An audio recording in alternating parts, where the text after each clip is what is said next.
Imagine this: you've just graduated with a degree in political science, brimming with passion and ideas. You send out dozens of applications for entry-level political jobs, but weeks go by without a response. Frustrating, right? You're not alone.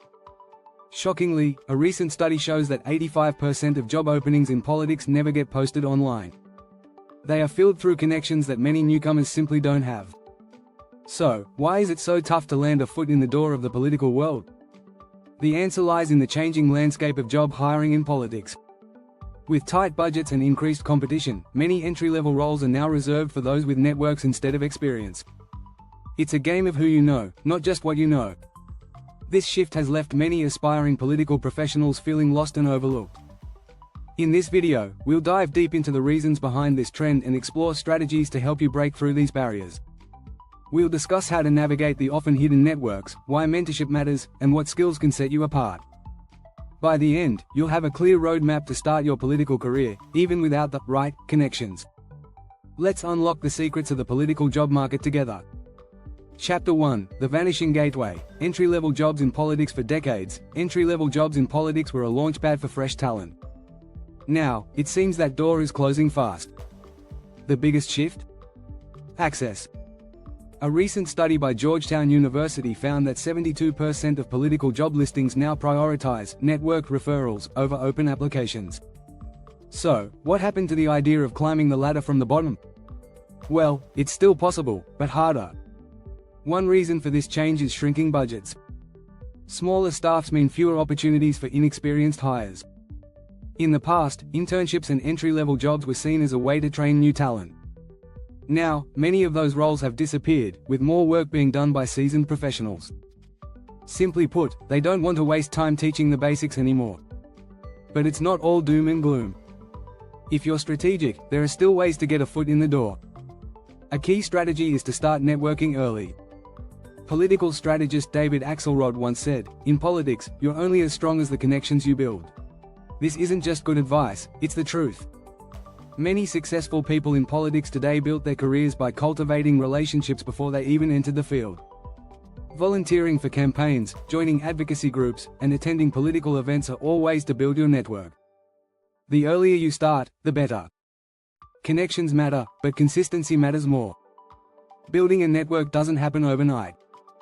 Chapter 2: Networking or Nepotism. The unspoken rule of political hiring in politics, the line between networking and nepotism is blurry at best. Is it unethical, or just how the game works? According to a report by the National Bureau of Economic Research, up to 60% of political jobs are filled through informal networks rather than traditional hiring processes. It's no wonder people are starting to wonder if merit matters anymore. This isn't necessarily a new trend. Political families have long used connections to propel careers. Think of the Kennedys or the Bushes. But today, even outside those dynasties, landing a job can often feel like a game of who you know. Does that mean if you don't have connections, you're out of luck? Not quite. Networking is a skill, not just a privilege. Here's the key difference: networking is about building authentic relationships, while nepotism involves favoritism based on family or close ties.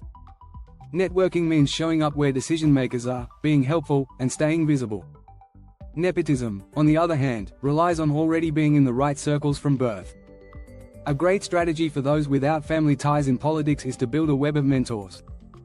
According to The Political Brain by Drew Weston, mentorship is one of the most valuable assets in politics.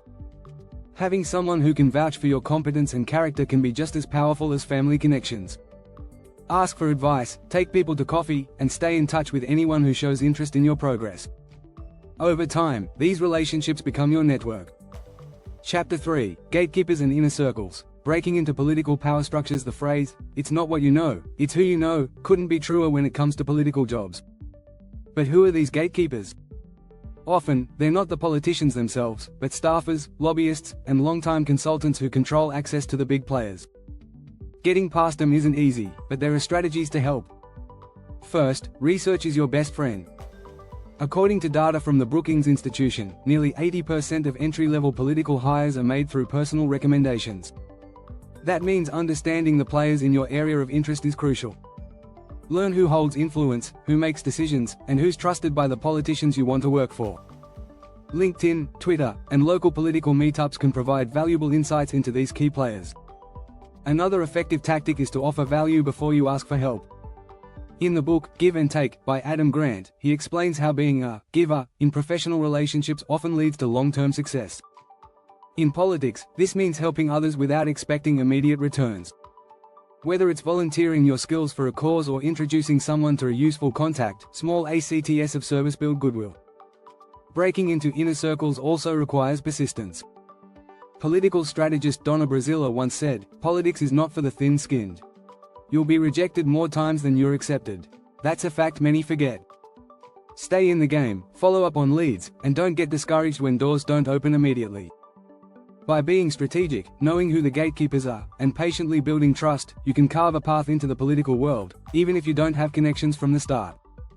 If you're finding this information helpful, make sure to subscribe for more insights on navigating the political landscape. Chapter 4: Degrees, Experience, or Contacts. What really matters now if you're looking to start a political career? You've probably wondered, do I need a degree, experience, or just the right contacts? The truth is, it's a mix of all three, but connections often tip the scales.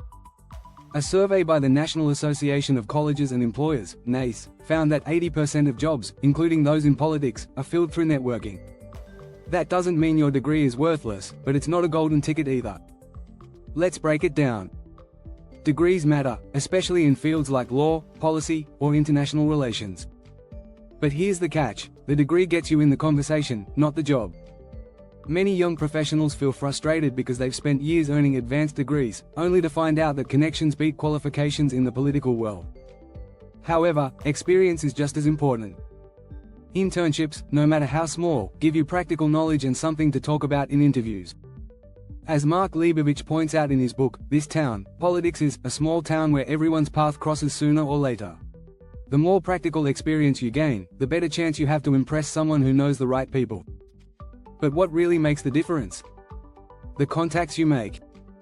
As unfair as it seems, the right recommendation can get your resume to the top of the pile. So, don't just focus on your education or internships, make sure you're building relationships along the way. Join political groups, attend networking events, and use platforms like LinkedIn to connect with professionals in the field.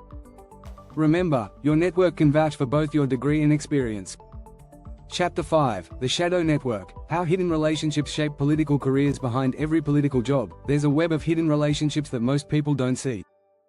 These informal networks are what many call the shadow network, the behind-the-scenes connections that influence hiring decisions. According to a 2022 Politico report, nearly 70% of senior aides and campaign staffers got their jobs through personal referrals, not public job postings. That's a huge number, but it's not exactly surprising. So, how do you navigate this shadow network? First, understand that it's all about trust. In politics, trust is currency. That's why many hiring managers rely on people they know or trust for recommendations. The trick is to find ways to build that trust. One powerful strategy is to become active in local campaigns. Local politics is where most shadow networks start. Even if it's a small city council race, the relationships you build there can lead to bigger opportunities down the line. Another way to tap into these hidden networks is by joining political action committees, PACs, or advocacy groups. These groups are full of politically engaged people who often have direct access to decision makers. A 2019 Pew Research study found that individuals involved in advocacy groups are more likely to advance in political careers because of the connections they form. Joining one of these groups gives you access to the kind of people who make hiring recommendations. Lastly, stay in the loop. Political careers are often influenced by timing and opportunity. Keeping an ear to the ground, staying active in political conversations, and regularly attending events is key. You never know when the right connection will lead to the perfect job opening. If you enjoyed this discussion and want more insights on breaking into the political world, don't forget to subscribe for future videos and updates.